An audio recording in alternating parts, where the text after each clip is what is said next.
In this video, we are going to talk about thermodynamics. We are referencing Physics for Scientists and Engineers, 9th edition by Survey and Jewett. University Physics, Calculus Base, Philippine edition by Survey and Jewett.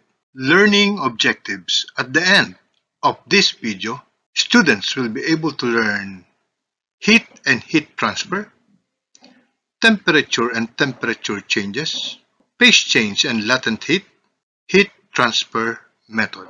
Disclaimer: this video is intended as instructional medium for engineering students. This video can be downloaded for free at www.youtube.com. This video was uploaded on YouTube by the creator for audio-visual purpose during class discussion and/or online reference.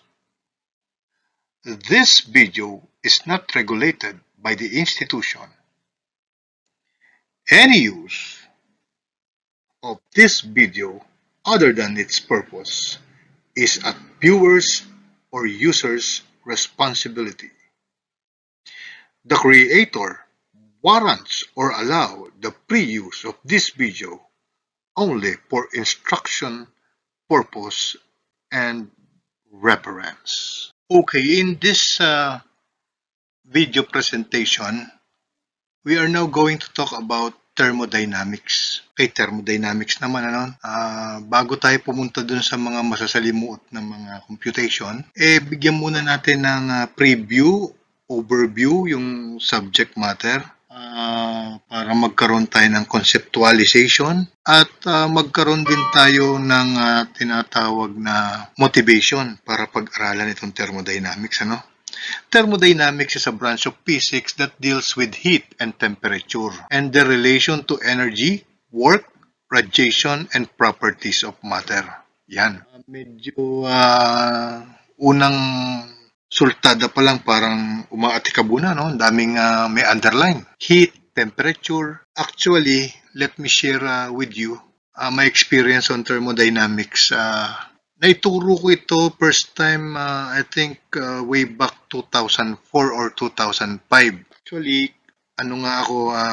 hesitant nga akong ituro ito noon kasi nga medyo parang ang alignment nito is pang ME, ang discipline ko ay civil. But syempre, tawag dito, tala na rin ang encouragement ng mga kasamahan kong engineering sa mga engineers noon sa College of Engineering, ay inandel ko yung thermodynamics. And syempre, excited rin ako kasi hindi katulad ng mga civil engineering subjects, mag-extra effort ako dito, although meron kaming subject matter din nito at saka may mga ME subjects din kami na related din dito when we are in college, but syempre iba pa rin yung field of specialization mo, no? And masasabi ko, safe to say, sa lahat ng subjects na naituro ko, maging yung pang-civil man or maging mathematics man or maging kahit na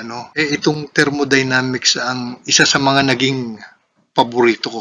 Actually, that time, nabigyan ako ng isang thermodynamics. Mga una kong tinuruan noon, yung mga first batch noon ng ECE. So, anong ibig sabihin nito? Hindi naman po kuya ako ikinukwento yun sa ibang bagay, kung hindi para maengganyo kayo na napaka-interesting po nito mga kababayan at mga kaibigan. Napaka-interesting po nitong subject nito. Maikukwento ko nga lang po sa inyo na I still remember during those times, may termo ako ng 6 o'clock ng gabi to 7 o'clock ng gabi. Ang ewan ko, mga friends ko sa Facebook, I'm sure pag napanood nila to, maaalala nila, no?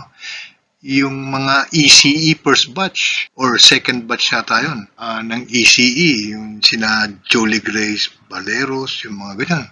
Hindi ko na matandaan yung iba. Basta yung mga batch na yun, isipin mo, 6 to 7 kahuli-hulihan nila akong subject sa thermodynamics. Ang dilim na nun sa LSPU, umaabot po kami ng 7 kasi nga kukunti pa yung classroom noon, kailangan naming mag-extend ng oras, tsaka hindi pa naman ganun kadelikado ang panahon.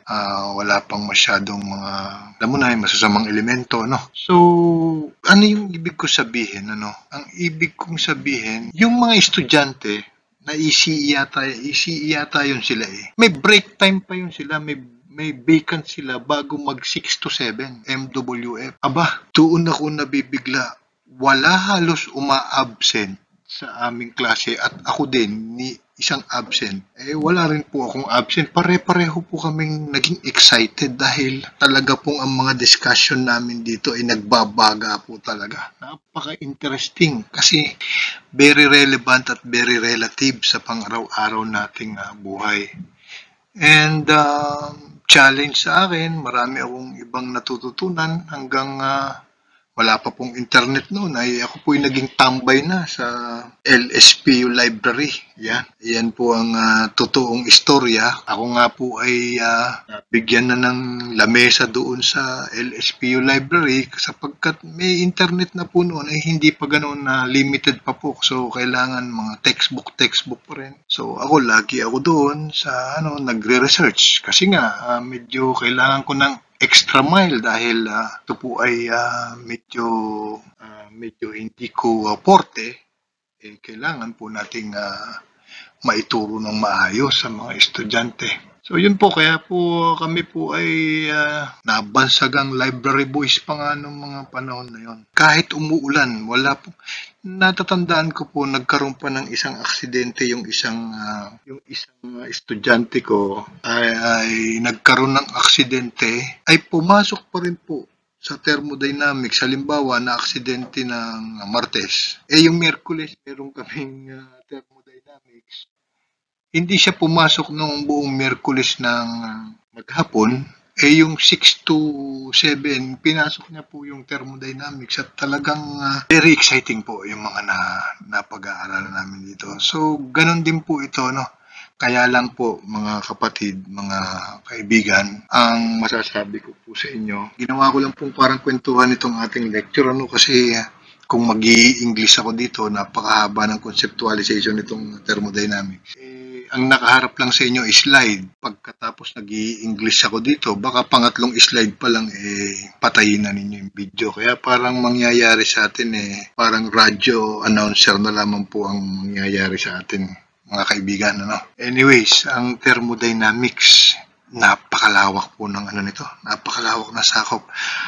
Natatandaan ko noon ay hindi namin natapos. Siguro mga 3/4 lang ng libro. Walang palya yun araw-araw kahit nga po may pan rides sa trade. Hindi kami natin ng mga pan rides yun. At tinutuloy pa rin po namin yung aming thermodynamics. Okay. Habang lumalaon, isa po ito sa mga na-enjoy ko po talagang subject. Too much for that, Kaya lamang po, mga kababayan, mga kaibigan, mga ka-physics.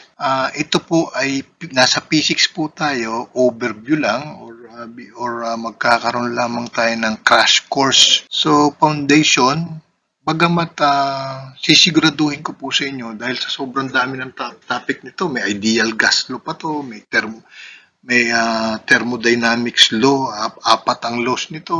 So,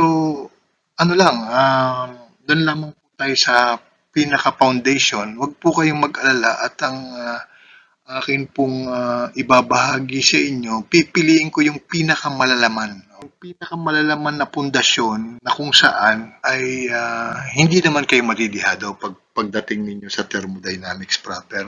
Doon din ang bagsak, kumbaga sa gitara, sadji pa rin ang bagsak. Yun lamang po may papangako ko sa inyo.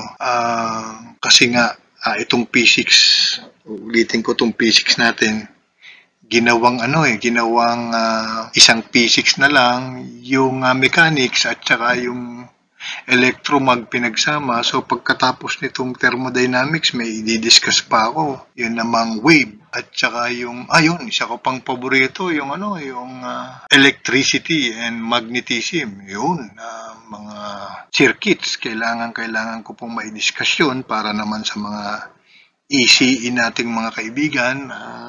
Kailangan pong paabutin natin ito sa Kirchhoff's law. Hindi po ketchup, Kirchhoff's, no? So, kailangan po nating marating iyon kasi ang alam ko ang mga EE at ang mga ECE pagdating nila ng PPIR meron silang DC circuits, yan. Mga circuits sila. So, hapyawan lang natin yung mga loop na yon, yung mga modes na yon. So, bagamat talagang ang atin pong i-discuss sa inyo may actual application. Bakit ba natin, simulan na natin bakit ba natin kailangan pag-aralan ng thermodynamics, Ano bang relevance nitong thermodynamics sa engineering? Aba, malaki po. Napakamalaki. Unahin natin sa mga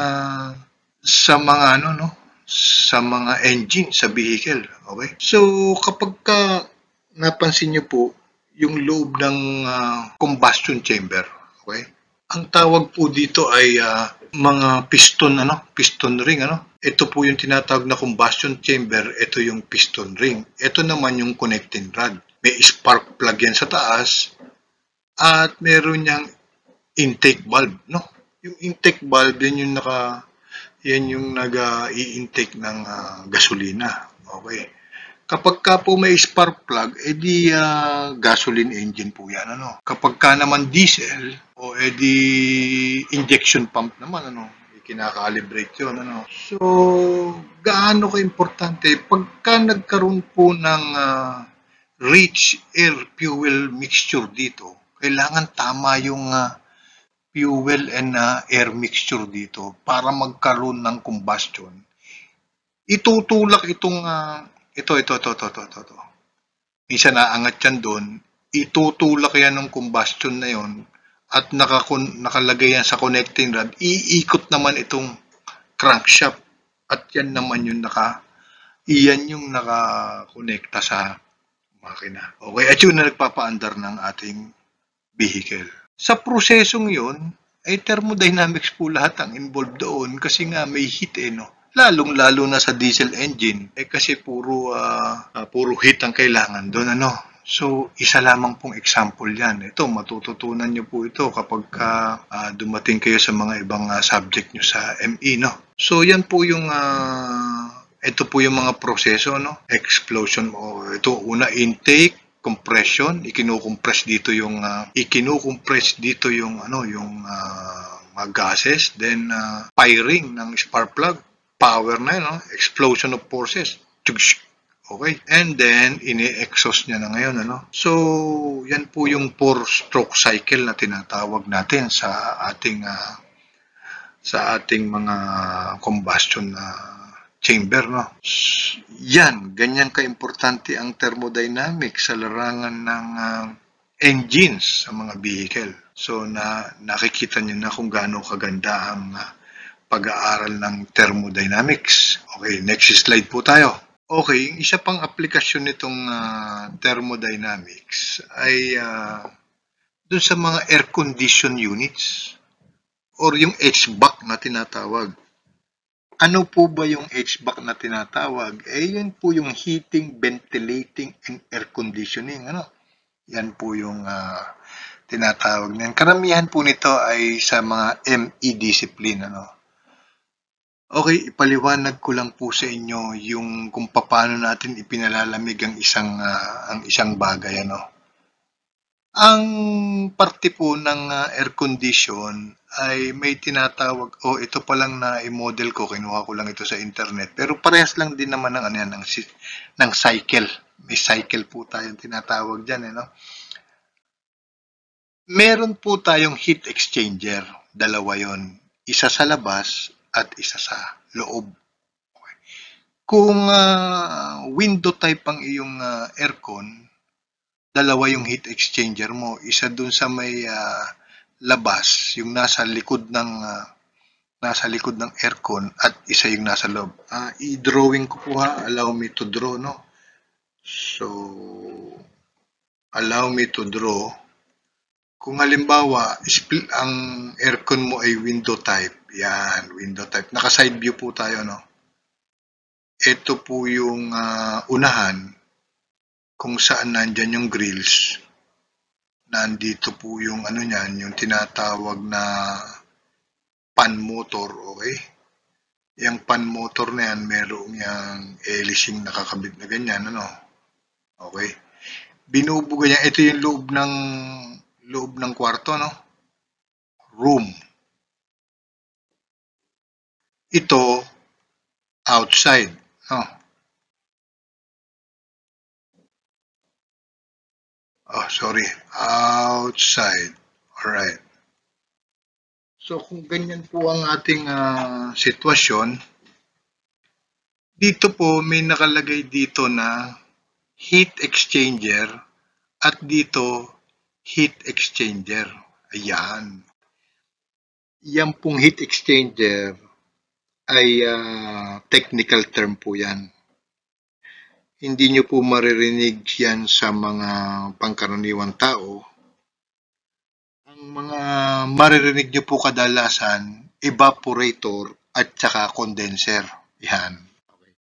Pero wag ka, yan pong heat exchanger, parehas lang yan. Yan yung parang may aluminum na may parang paganyan-ganyan, yung mga nasa likod na rep. Yan. Tapos may mga ganyan-ganyan. Yan. May dumadaan po dun sa copperware na yon. So, parehas na parehas yan. Actually, ito nga, pwede mong dito ilagay. Anong pinagkaiba niyan? Ang pinagkaiba lang niyan, yung dumadaan sa kanyang preyon or yung gas. No? Ano ba yung gas na yun? Okay. Balik po tayo dito, no?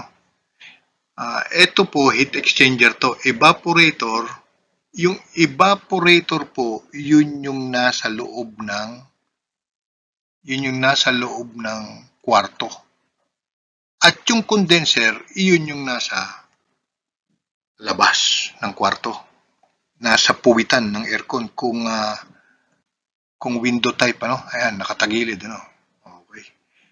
Dito yung blower, ibinoblo niyang ganon. Ito naman, may blower yan dito na pabilog naman na ganon, ano? Yan. Pabilog. Okay. Minsan po kayo ay dumaan doon sa may shop, doon sa may BSIT at makikita nyo, naku, napakagagaling ng ating mga HVAC doon at ng mga ating mga aircon tech doon, ano. Okay, ito pong blower na to, binoblo niya palabas. At ang inilalabas po nito, mainit na hangin. O may paliwanag dyan, mamaya idadahan-dahan natin. Ito naman, binoblo niya ito, papasok, at ang inilalabas niya dun sa grill mo, yung grill, yan, yung grill. Shhh. Ang inilalabas niya dyan sa grill na yan ay malamig na hangin. Alright. Malamig na hangin ang nilalabas ito dito. Bakit? Okay, puntahan natin itong nasa kaliwa. Okay. Meron po tayong tinatawag dyan na low side at saka high side. Yan. Pangkinggan nyo pa lang natin na talagang mabigat na, no? Yung low side natin, okay, iyon doon nagpupunta yung evaporator. Ngayon, ito po may compressor. Hindi lang ko maipakita rito kasi nandun sa kabilang side yung compressor. Kunwari nandito yung compressor. Ito. Yung compressor na yan, okay, kung makikita nyo, may direction to mga arong to. Ayan, yung mga araw, no? Yung compressor na yan, ipapump yung high side, ano? Dadaan sa condenser. Pagdaan sa condenser, dadaan sa tinatawag nating dryer. Okay? Yung dryer po, yun yung may sight glass kapag ka nasa kotse kayo, no? Okay. Ngayon, pagdaan yun sa dryer, ipapump siya doon, ano? Tapos, magdadaan siya sa expansion valve. Okay.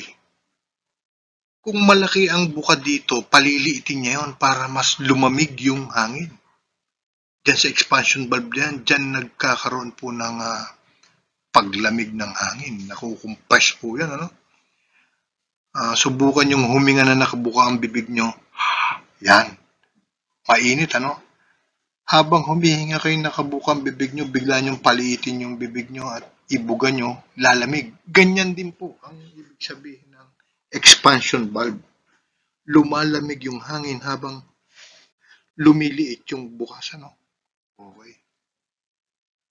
At kapag ka nagdaan na siya dito, malamig na yung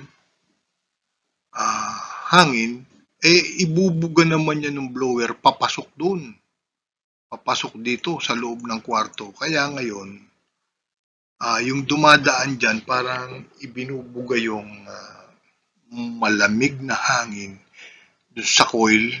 Malamig yung coil na yun. Bubugahan yun ngayon. Papasok yung malamig na hangin sa kwarto. Okay.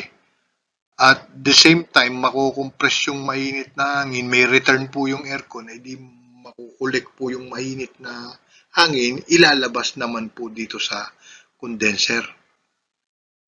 Ang tawag daw po sa side na to ay low side. Bakit low side? Kasi dito po, high side, high po ang pressure, high ang temperature. Kapag ka high ang pressure, high ang temperature. Ganyan po ang mga kaakibat natin na mga sinasabi. Nga pala yung mga sinasabi ko dito sa thermodynamics. Dahil nga po crash course ito, medyo obserbahan nyo na po ano dahil pa kumbaga sa bagong taon puro mga super lolo na yung pinapuputok ano. Okay, malapit na ang New Year. Okay, kapag high ang pressure, high ang temperature. Sa low side, di low pressure, low yung temperature, malamig, ibubugay doon. Pag nakakomplete po siya ng pabalik dito, ang tawag daw po doon, one complete cycle. Ano? Magpapaulit-ulit po yun. Okay? Hanggang bukas yung air condition. Ngayon, sir, natural lang po ba na sa aircon paminsan-minsan nawawalan ng preyon o nababawasan ng preyon? Bagamat ako po ay hindi manggagawa ng aircon at ako po ay hindi technician, maikwento ko lamang po sa inyo, ako po ay naging bahagi ng trabaho ko po sa Qatar. Sa Qatar po, isang katirbang aircon doon. Ang maging maintenance manager. Meron po akong hawak ng mga, makakapagpatunay yung mga friends ko sa Facebook na mga naging tauhan ko. Isa po yan sa mga hawak namin, yung pag-maintain ng air condition. Siyempre, natututo ka na rin doon sa mga tauhan mo. No? Nagbabaklas po kami ng mga ganito. No? So, ang masasabi ko lang po sa inyo, ang preyon o kahit anong bagay na nasa loob ng isang vessel, lalo na yung gulong. Kapag kayan, walang ibang pupuntahan, hindi mababawasan yan. Okay? Kaya kapag ka po talagang sasabihin nababawasan yung preyon at sasabihin sa inyo ng manggagawa, ipatrace mo yan. May maliit na karayom na butas siya na hindi nakikita. Yun lamang po ang may tutulong ko sa inyo mga kababayan. Ano? Kasi kahit yan ay forever dyan, magpabalik-balik yan dyan, hindi mababawasan yan. Bakit yung rep? Kahit 50 taon, 30 taon silyado, di nandun lang yung preyon, hindi ka magdadagdag. Although, pag madumi na ang aircon, nagkakaroon ng restriction sa airflow. Restriction lang po sa airflow yun dito sa mga evaporator, ano? Hindi na siya makabuga ng maayos at nahaharangan na yung airflow. Kaya, umiinit na, yung parang mainit na at saka pwersado na yung ating blower, no? Hindi na siya madaling mag-automatic. Kasi yan po, mayroong tinatawag na bimetallic strip. Pala. Yung bimetallic strip niya, nakakabit dito sa evaporator, Ayan, nakatusok yan dyan. Ang tawag po dun ng mga pangkaraniwang tao, tayo pong technical na sa engineering, bimetallic, sa labas po, ang tatawagin dyan ng mga manggagawa ay thermostat. Yan. Patali dyan. Ano? Yung thermostat po, ay switch lang po yan. At thermodynamics din ang involved kung bakit naman nag-switch on, switch off yan. Kasi nga po, ito na naman, ipapuputukin na naman po si Sir R squared. Ano? Kasi nga po daw, ang lahat ng bagay na naiinitan, nag-e-expand. Hindi man lahat, sorry. Hindi lahat. Pero karamihan, almost all, okay, ay nag-e-expand pag naiinitan. At nagko-contract kapag ka nalalamigan. O yun po ang prinsipyo. Ang sarap pag-aralan talaga, no? Ang thermodynamics, ano? Biruin mo. Magdo-drawing po ako dito, pula. Halimbawa, ito yung bimetallic strip. Yan. Nandito yung isang bimetallic strip. Gawin nating yan, itim. Hindi man ganyan ang pagkakaporma niya, yung principle lang po, no? Okay. Halimbawa po, ito ay uminit, iyan ay magko-contact, mag-e-expand magkakaroon ng contact, tutuloy yung kuryente. Okay? So, walang fault sa circuit. Closed circuit, didiretso yung kuryente. Ngayon, kapag iyan ay lumalamig na naman, ay mapuputol na naman yung kuryente, no? Sa aircon naman baliktad. Okay. Halimbawa, ito ngayon yung pag malamig na, magko-contract yan. Pag nag-contract yan, tsaka ngayon ko-contact yan doon sa kabilang bimetallic strip. Tsaka siya mag-on para signalan ulit yung compressor na gumana ka na at mahina na yung or mainit na yung temperatura doon sa loob. Hindi na parehas ng temperature na i-maintain. Okay? So, sana po sa ganitong kasimpleng explanation, pero marami pa yan, ano? Napakarami pa niyan. Marami pang mga theories behind that. General lang po tayo sa aircon. Buray natin to, no? Ay maingganyo kayong pag-aralan itong thermodynamics kasi marami pong aplikasyon ito, no, sa engineering science, ano? Yung mga turbine, yung mga engine, mga heat. Okay? So, heat, napaka-importante. Heat is energy, Yun, naku. Agad, meron na naman tayo. Nandito po lang tayo sa piskante, no? Heat is energy. Okay. So, yan po yung mga pag-aaralan natin, no? I hope with that, napakaganda na pong panimula noon para maengganyo kayong ituloy ang inyong pag-aaral sa inyong thermodynamics. Okay, let us go to lecture proper. Study of heat, thermodynamics. Ano ba yung heat? Ang conception natin sa heat is warmness or coldness of a body. Okay? Kapag ka narinig natin yung heat, mainit ka, hihipuin mo yung kaibigan mo or yung anak mo para malaman mo kung mainit or malamig ang isang bagay, ano?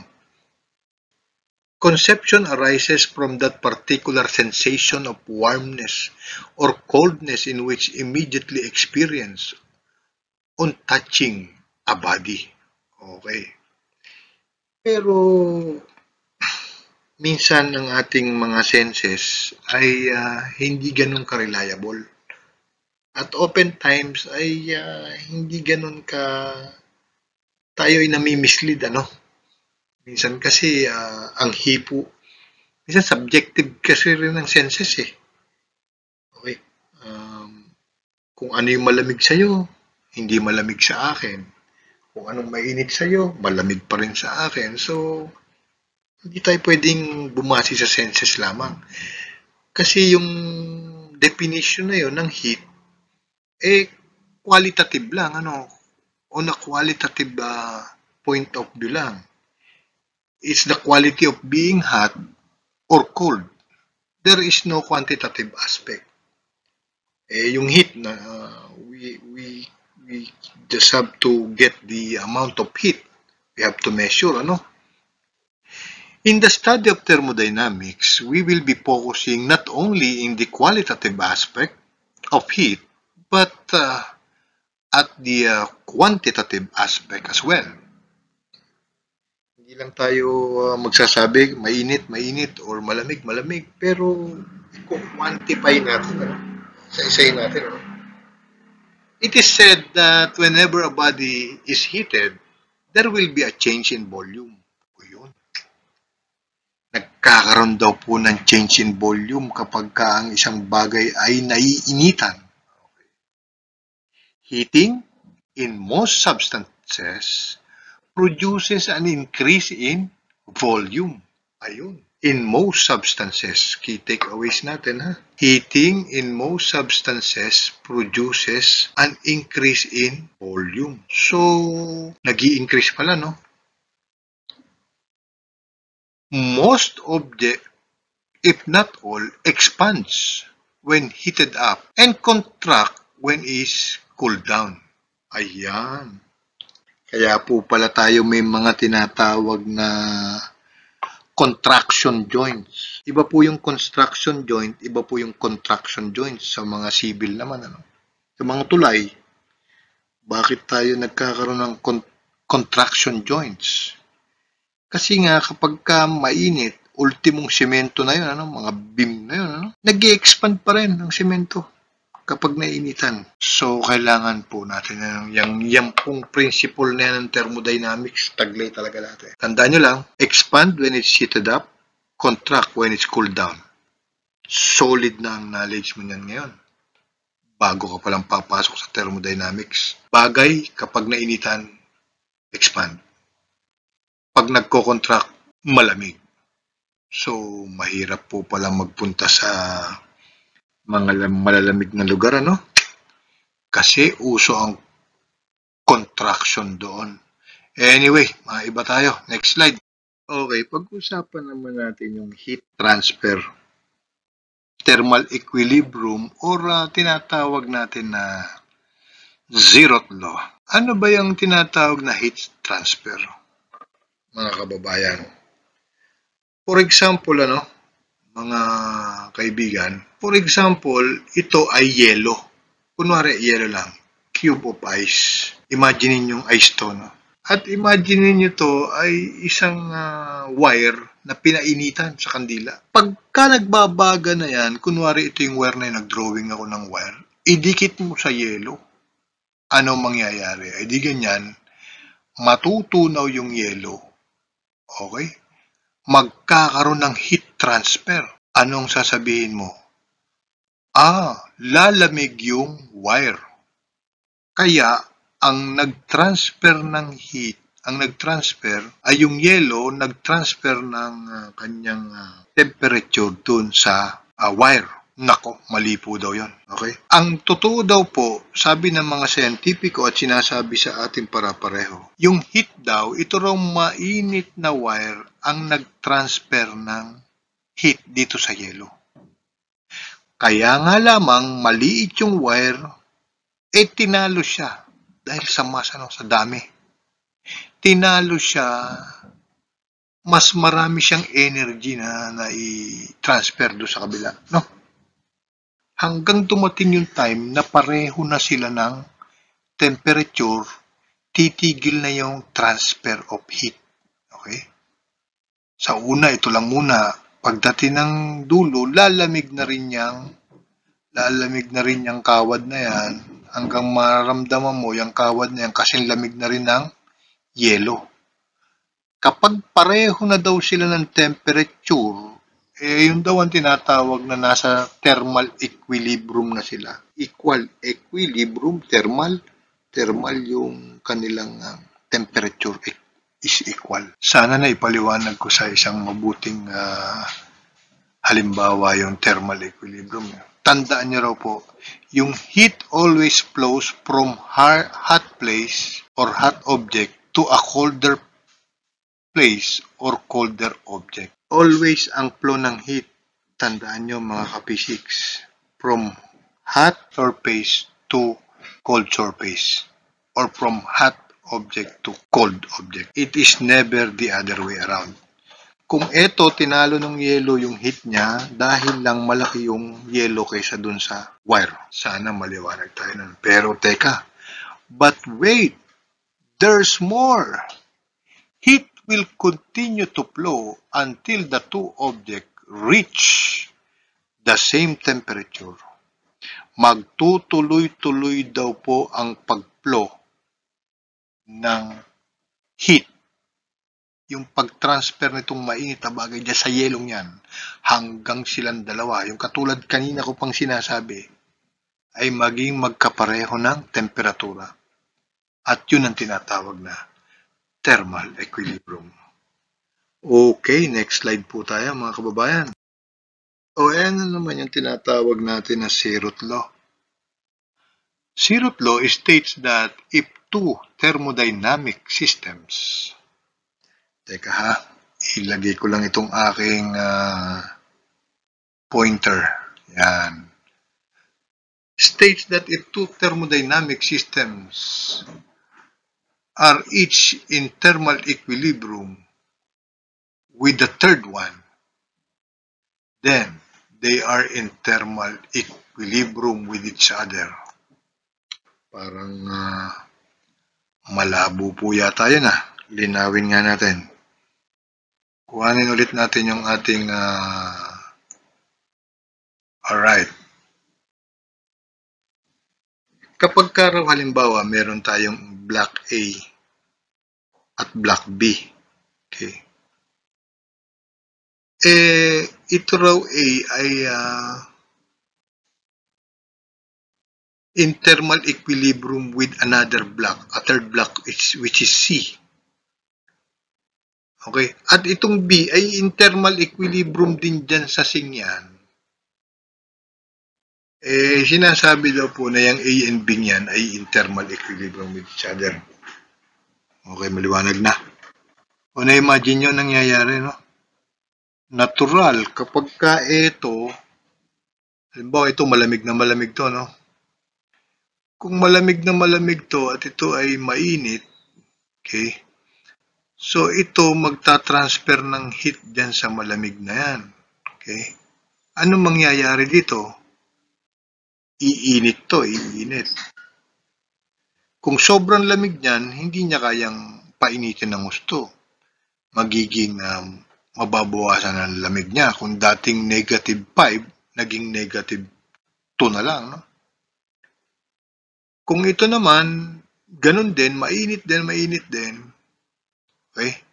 So, hindi niya pa rin kayang painitin ng gusto to at yung -2 ay naging 0 na lang, 0 degrees. O di 0 degrees na lang to, no? Yung 0 degrees niya, magtutuloy-tuloy yung transfer dito sa dalawang to hanggang yan tatlong yan maging pare-pareho ng tawag dito, temperature. Kasi ito magtutuloy-tuloy yung heat transfer niya, ito naman bumabawas sa kabila. Ito babalanse sa kanya, so magkakaroon ng equals yan. Okay, sana maliwanag po yung ating naging paliwanag doon, Tagalog na lamang po yun, pero it makes sense, no? Lipat po tayo ng isa na namang slide, mga kaibigan. Okay, follow up po tayo doon sa nakaraang slide. Yung slide number 8.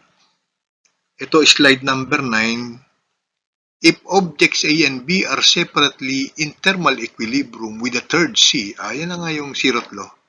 A and B are in thermal equilibrium with each other. O yun, naipaliwanag ko kanina. Kaya lang, ang follow-up po nito, gusto niyang i-emphasize or gusto kong i-emphasize dito, kaya ako ginawa yung slide na yan, ay eto. Thermal equilibrium is a situation in which two objects would not exchange energy by heat or by electromagnetic radiation if they were placed in a thermal contact. Bakit nga hindi na nag-exchange? Kasi nga magkapareho na sila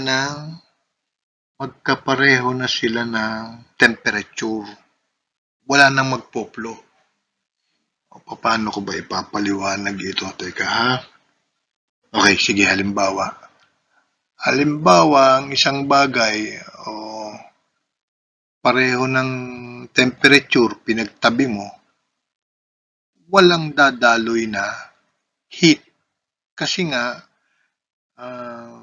yung kanilang temperature ay parehas na. No? O, dito naman tayo yung mga klase ng heat transfer o yung mechanisms ng heat transfer. Meron daw tayong conduction or thermal conduction, thermal convection, thermal radiation, at yung isa ay transfer of energy by phase changes. Okay. Kapag raw nagbabago ng phase, nagkakaroon din ng tinatawag ng heat transfer. Although on a microscopic level na po yan, kaya medyo di naman po tayo scientist, dito po tayo muna sa tatlo, sa engineering, no? Pero itong phase changes ay medyo on a microscopic level. Totoo yan nangyayari. Yan po yung mga various mechanisms of heat transfer. Conduction, convection, radiation, phase changes. Iisa-isahin po natin yan, huwag kayong mag-alala. Ito raw yung conduction. Kapag ka nagkaroon ng contact with each other, conduction daw po yun. Okay? When two objects at different temperatures are in contact with each other. Okay, conduction yan. So, heat flows from warmer to a cooler object. Pang 5 beses nang pinapaulit-ulit to, no? Solid foundation na po sana yan, ano? Until they are both at the same temperature. Ayun, yung zeroth law pa rin, yung parang thermal equilibrium. Dito pa lang, binabanatan yung thermal equilibrium. Dapat solid na yung understanding natin na tumitigil din yung transfer ng heat. Tumitigil po kapag ka nagkapareho na yung paglilipatan. Tigil na, no? This process continues until heat energy from the warmer object is spread throughout the cooler object. Example po ng conduction is touching a hot iron. Is an example of conduction. The heat passes out of the iron and into your hand. Okay. Nagkaroon ka ng contact. Yan. Nagkaroon ng transfer ng heat. May contact eh. Another example is holding a cube ice. The heat is conducted out of your hand. Yung hand mo naman ang nagbibigay ng heat into the cube ice. Kaya ngayon, ikaw, nararamdaman mo na malamig. Okay? Kasi yung transfer okay, ng heat. Tinatransfer ng kamay mo yung heat sa cube ice. Yung cube ice naman, tinatransfer yung lamig na yun, ano? Taglay niya, pabalik sa'yo para magkaroon ng thermal equilibrium. Okay, next slide tayo. Convection. Ano naman daw yung convection? The transfer of heat. Mostly in fluid daw ito, no? From one place to another by movements of fluid.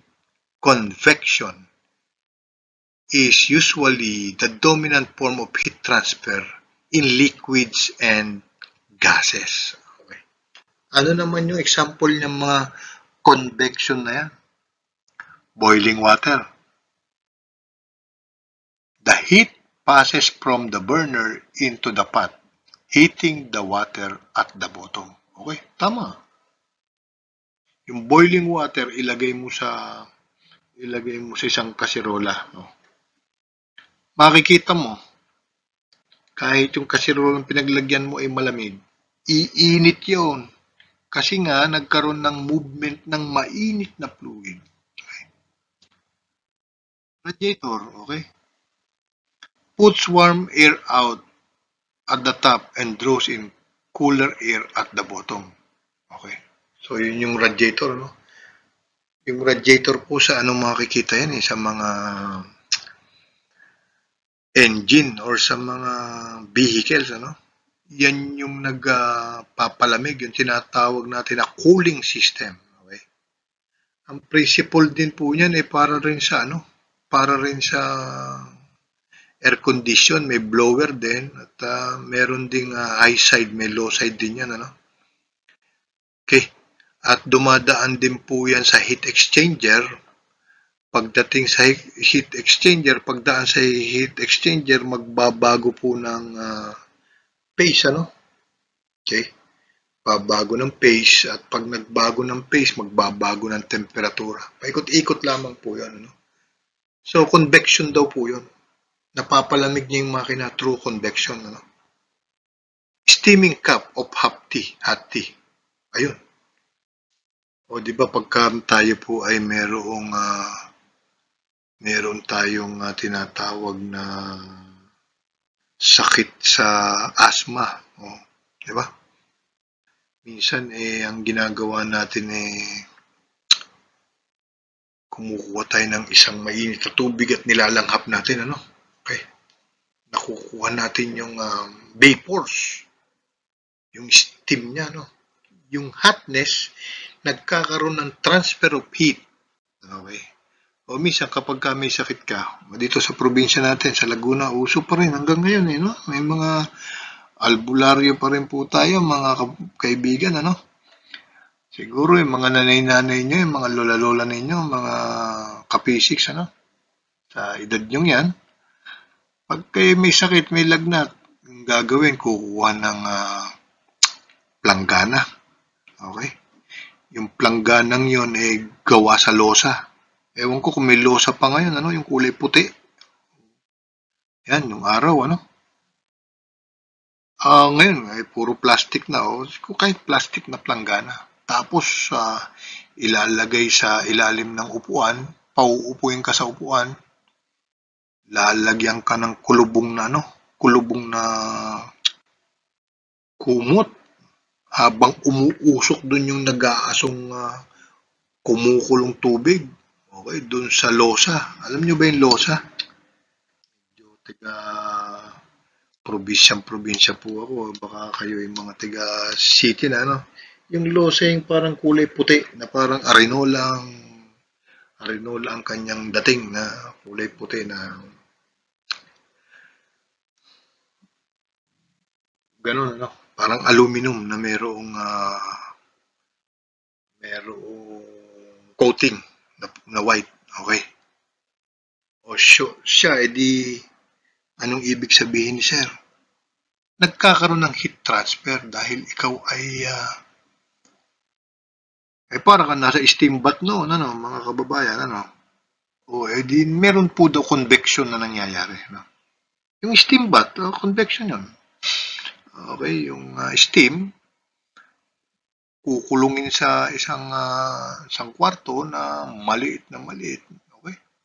Uupo ka ron, mararamdaman mo yung init, at lalabas yung lahat ng pawis mo at yung mga langis-langis mo sa katawan may lalabas yung mga toxins. Yan po yung ginagawang pampareduce ng iba, steam bath, sauna bath. Kaya lang po, hindi na po uso sauna bath ngayon, mga spa na ngayon Sa mga spa ngayon, puro masahe na lang kagad, wala nang sauna, Anyways, may mga scientific basis daw po yung pinaggagawa sa atin ng mga lola-lola natin, may convection daw po para yung ating katawan ay magkaroon ng thermal equilibrium at mahugot niya yung init na nasa loob. Okay? Kaya nilalagyan tayo ng init sa labas para yung init na nasa labas, mas mainit yun, hahatakin niyang palabas lahat ng init na nasa loob o edi gagaling ka na, yung lagnat mo, mailalabas mo ng lahat. Oh, thermodynamics pala yun, kaya pala ganon. Ewan ko, siguro sa pantaha lang. Anyways, tuloy po tayo mga kapatid, mga kababayan, mga kapisiks, pag-isipan niyo po yun, Next slide. Eto naman yung pangatlo.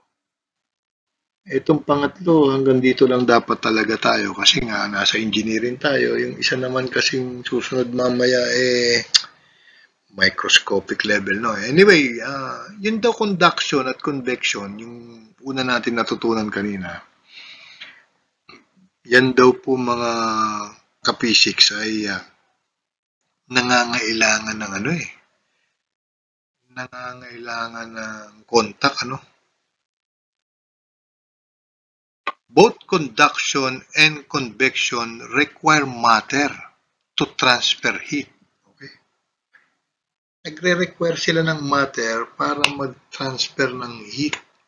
Matter in between them, So, conduction man siya, convection man siya. Pero itong pangatlo, ang tawag daw po dito radiation. Basahin muna natin.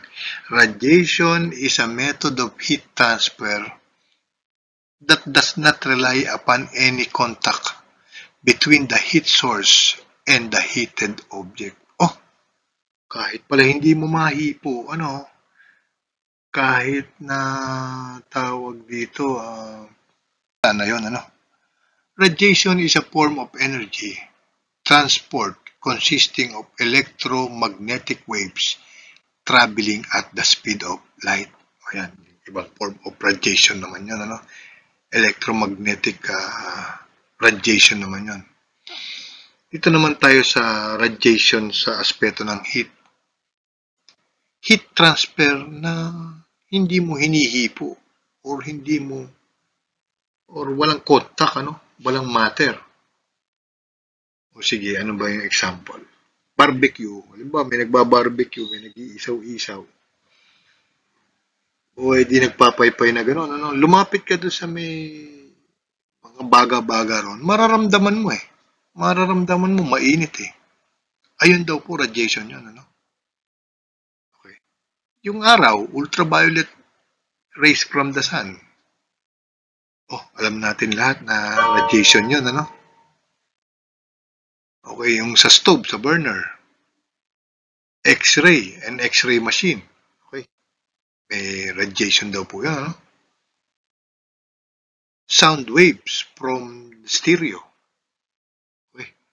So, may radiation din po daw pala yan, Ay, mga sound wave, Alam nyo ba yung wave na yan malaking kaugnayan niyang wave na yan sa mga sa sounds. May radiation po talaga. Kung ikaw po ay naggigitara at nagtotono ka ng gitara,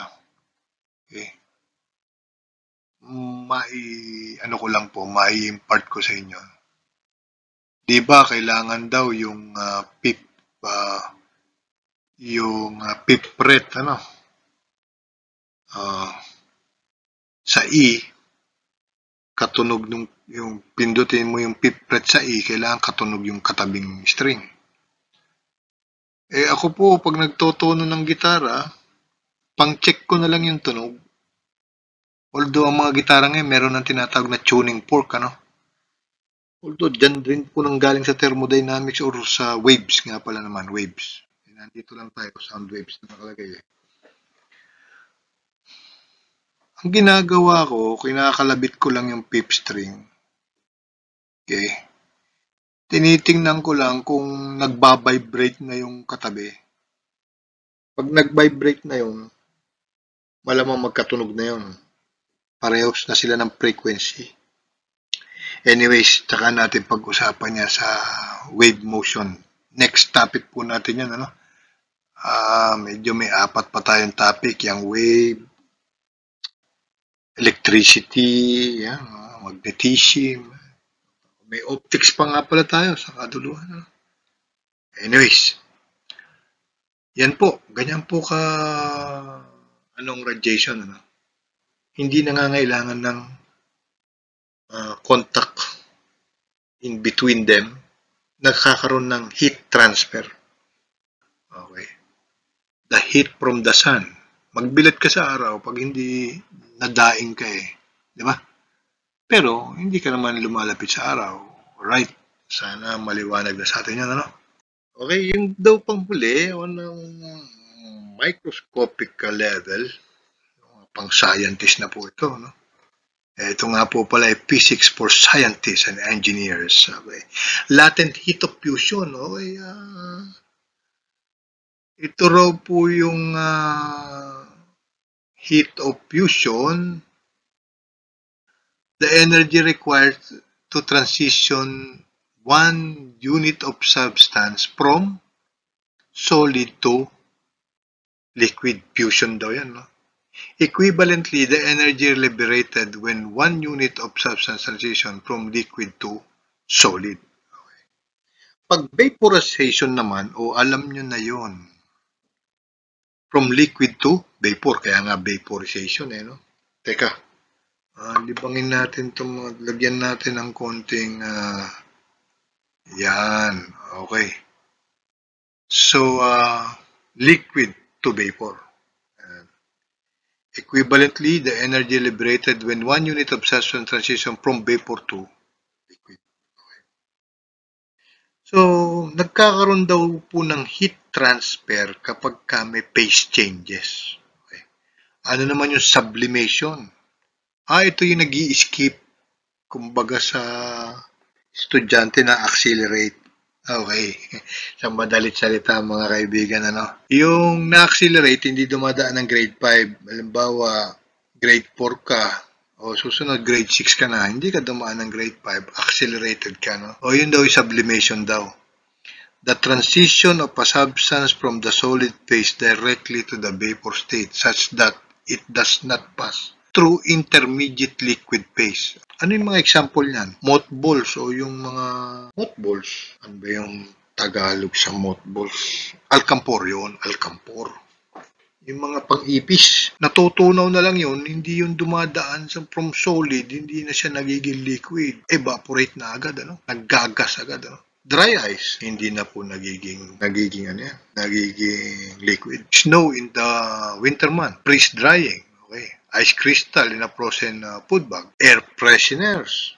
O nga, no, air freshener, natutuyo na lang, hindi mo nagiging liquid. Pero may air freshener tayong liquid. Exemption yun. Yung air freshener na ito na tinutukoy, yung mga gel type yan. Hindi rin po ito yung California Scents kasi yung California Scents, organic type naman yung parang nakakakoy. No?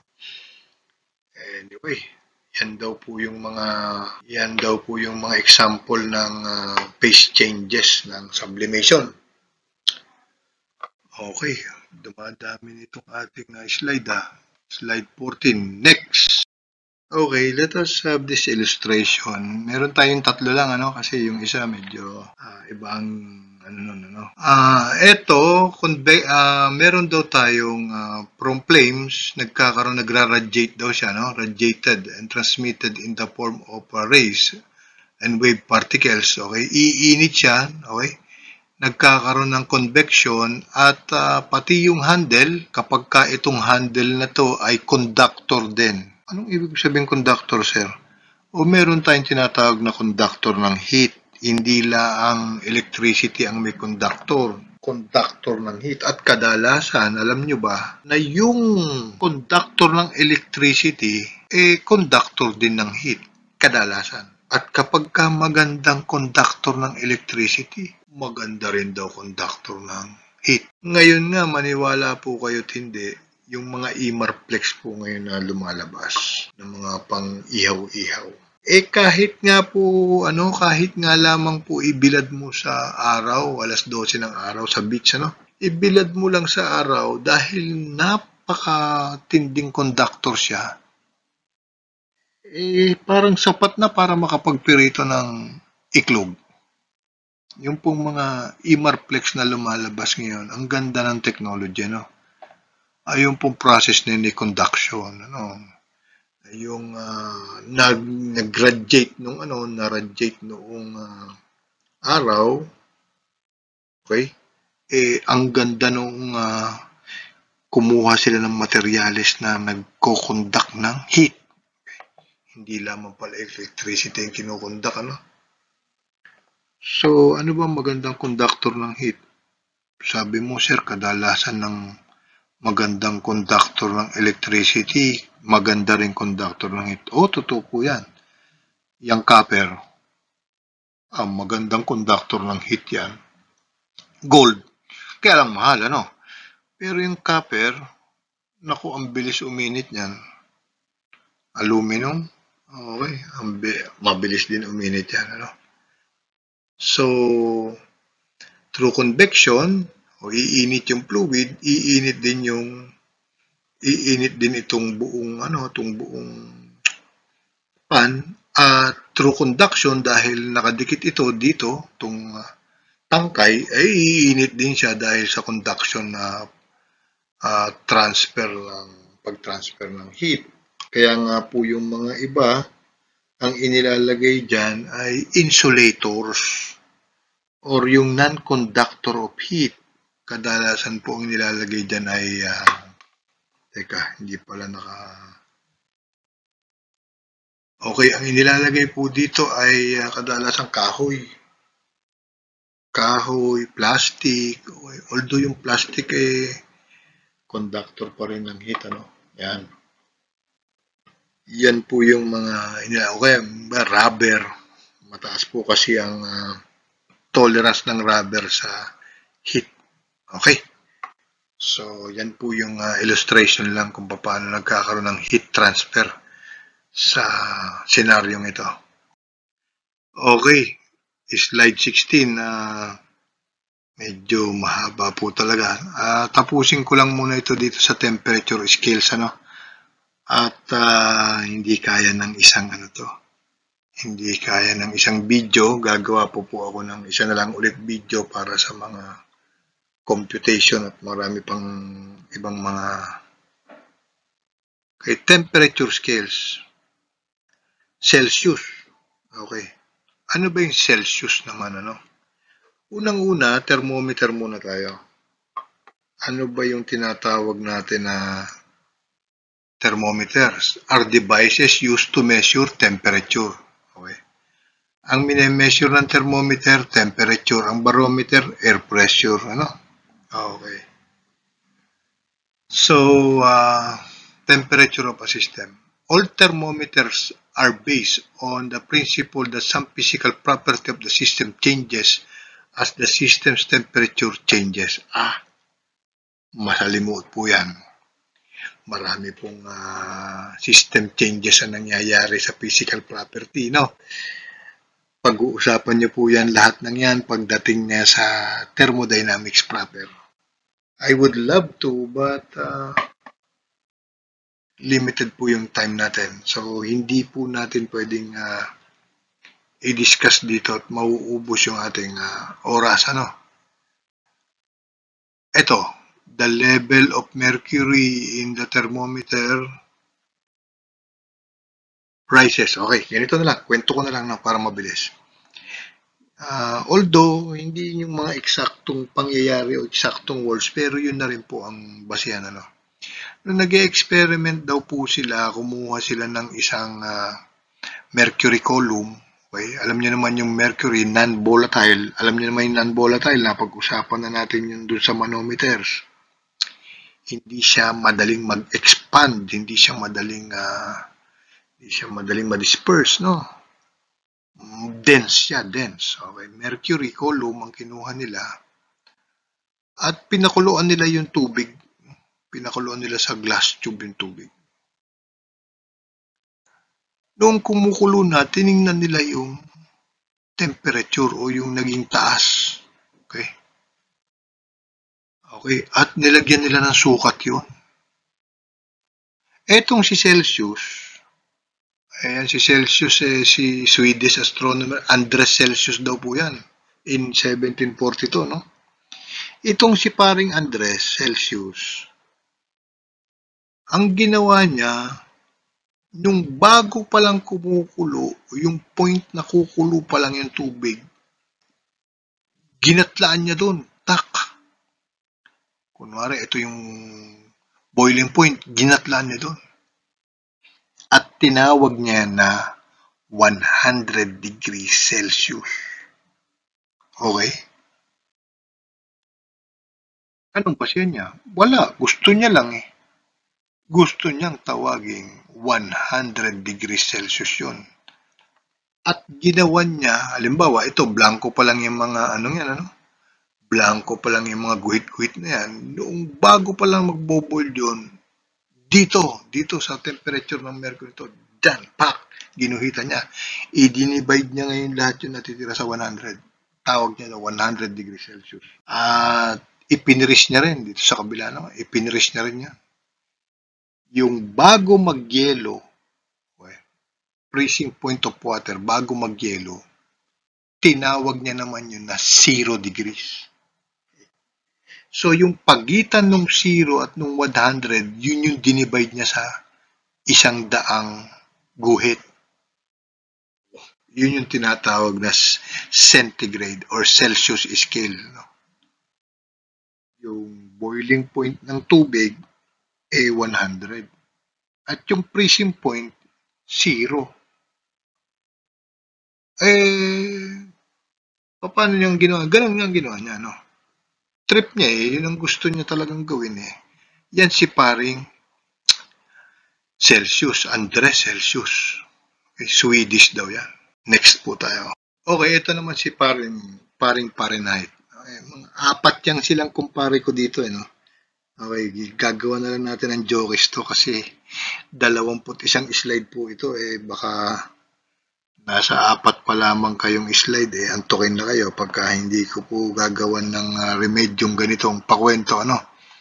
Para lang tayo nagkukwentuhan at pwede nyo rin po itong i-play habang kayo naka-headset at kayo matutulog. I-play nyo ng i-play hanggang pumasok sa isip nyo at makakatulugan ninyo itong aking daldal na aking boses.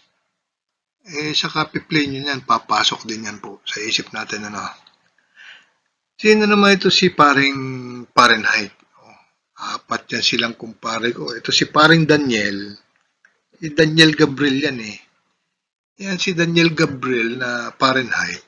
Ito raw, dito raw siya nabuhay, 1686 hanggang 1736. Ano? Yan. Ayaw pumayag. Paano ayaw niyang pumayag? Ayaw niyang pumayag kay Celsius. Naggawa siya ng sarili niyang scale. Okay? At tinawag niyang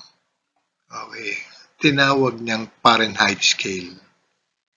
Alam mo, wala namang pagkakaiba, ganun din naman. Saliksikin niyo po mga kaibigan. Sabi ko nga sa inyo, naging tambay po ako ng library at okay, saliksikin ninyo na wala namang pagkakaiba yan talaga. Kaya lang, gusto nitong mga English, meron din sila. Okay. Si Gabriel Fahrenheit na yan ay English ito no? Taga Amsterdam. Okay. So, live in Amsterdam, most of his life, he traveled widely and spent considerable time in England. Okay. So, yan po yung natin. Yan po yung take natin kay Gabriel Fahrenheit. O para lamang para lamang doon sa sukat ng metro. Okay. Ano pa pinagkaiba? Hindi ba tawag lang at saka division? Etong si metric, ang gusto niya 2.54 ang tawag niya doon sa ganung kahaba. Ayaw pumayag ni English o ni Imperial. Sabi, ayokong 2.54 yan. Gusto kong tawaging 1 inch yan. O may magagawa ka. O di, ayun, nagkaroon ng pagkakahati yung ating metro, isang English at isang metric, ano? Okay, so kanya-kanyang division kasi nga nung araw bibihira pa yung mga flights. Wala pa rin tayong mga internet, hindi pa nagkakabalitaan. Yung lugar na, halimbawa, dito sa Asia, nag-develop yung mga Hapon ng SI unit, sila doon kailangan din nila ng scale. Yun ang nilabasan ng scale, kaya dumami scale natin. Pero, sa totoo lang, yun lang din yun, ano? So, sana huwag kayong nervous yun dyan kay Fahrenheit at saka kay centigrade. Mga kumpare natin yan eh. Si Daniel Gabriel naman, ang sabi niya, 32 degrees Fahrenheit daw yung yung freezing point ng water. At siya daw ay 212 degrees Fahrenheit yung boiling point ng water. May pagkakapagitan sila na 180. Paano po natin ipapaliwanag yan? Ano? Wala pong pagkakaiba. Si centigrade, ang tawag niya lang sa boiling point ay 100. Si Fahrenheit, ang tawag niya 212.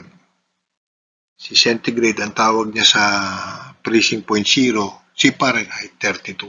Okay? Magkaiba lang sila ng i-develop na scale at partition. Ito po ay English. Itong si more on English itong si Fahrenheit. Meron ding isa pa. Ayaw niyang magpatalo at siya talagang gusto niyang meron din siyang sarili, no? Meron siyang sariling scale. Si paring William John, okay? Rankine. Itong si paring Rankine, ito raw ang kanyang mga biography. Basahin niyo na lamang po mga kaibigan. 1820 tsaka 1872, bata itong namatay, 52 years old, was a Scottish mechanical engineer who always contributed to civil engineering, physics and mathematics. Okay, basahin yan, Sa madalit salita, etong si Rankine, medyo may affiliation siya kay Fahrenheit. Sabi niya, paring Gabriel, yung Fahrenheit mo, dadagdagan ko ng 459.67. O ngayon, 460 na po. I-round off nyo na para madaling makabisado. I-round off nyo sa 460. Wala naman pong sasagabal sa inyo at pag multiple choice naman, doon din ang patak nun. Kung ano yung pinakamalapit, Pero pag dikit-dikit, ay gawin mong 459.67. Pero 460 na po yan, sa totoo lang.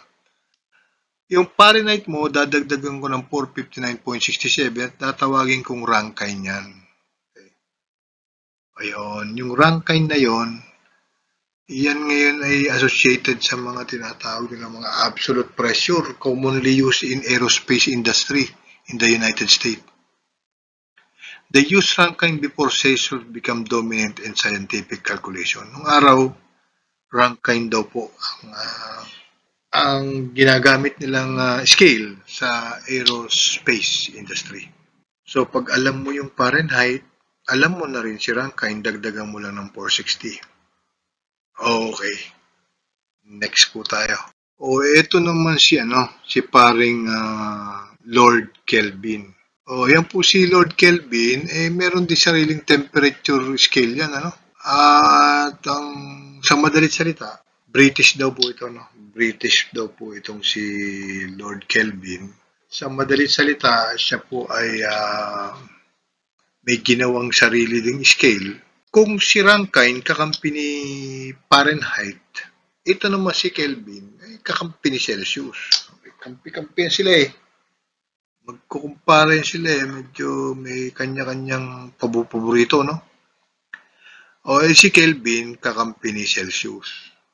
Okay. Sinabi niya na Celsius, yung Celsius mo, dadagdagan ko ng 273.16.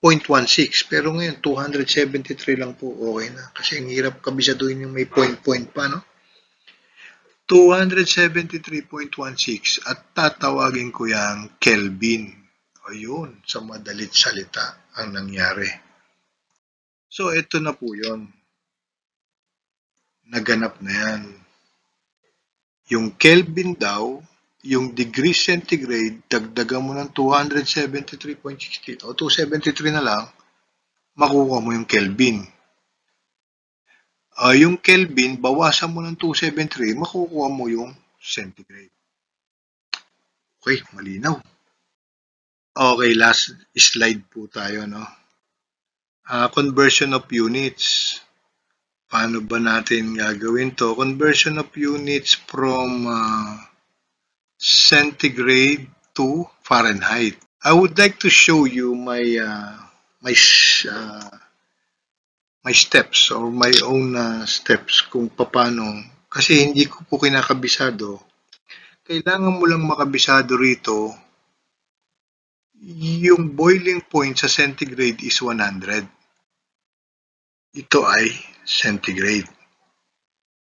At yung freezing point is 0. So, palitan natin. Correspondingly, sa Fahrenheit, 212 yan. Sa Fahrenheit, yung boiling point. At yung freezing point ay 32. Okay, mga kaibigan. Tingnan po natin muna. Mag-i-interpolate po tayo, no? Ang tawag dito, interpolate, hindi derive, no? We'll just interpolate and makakabisado nyo na yun. Yung siraw, i-minus natin sa 0. Okay? So, C minus 0. Slow motion na po, no? Yung 100 daw, i-minus din natin yung 0. All over 100 minus 0. Alright? Ganda! Okay. Is equal to, o edi dito tayo. Yung F daw, i-minus natin si 32. F minus 32 all over, yung 212 daw, i-minus natin si 32. 212 minus 32. O yan. So, ang mangyayari daw po niyan, C over 100 is to F minus 32 all over 180. Ayun, huli. Okay. C ito, no? Burahin nga natin to. Gawin nating sing maganda. Alright, C. Yan. Di cross multiplication, ang mangyayari daw po pala dyan, C is equal to 100 over 180 times F minus 32. O yung pala naman. Therefore, ang lalabas dyan, C is equal to what? 5 over 9 times F minus 32. Alright. Okay, kung kailangan natin ng F, ang lumabas na sa atin kanina, C is equal to 5 over 9 times F minus 32. O edi cross multiply natin, ano? Magiging 9 over 5 times C. O may natirang 32 doon, transpose to the other side, plus 32.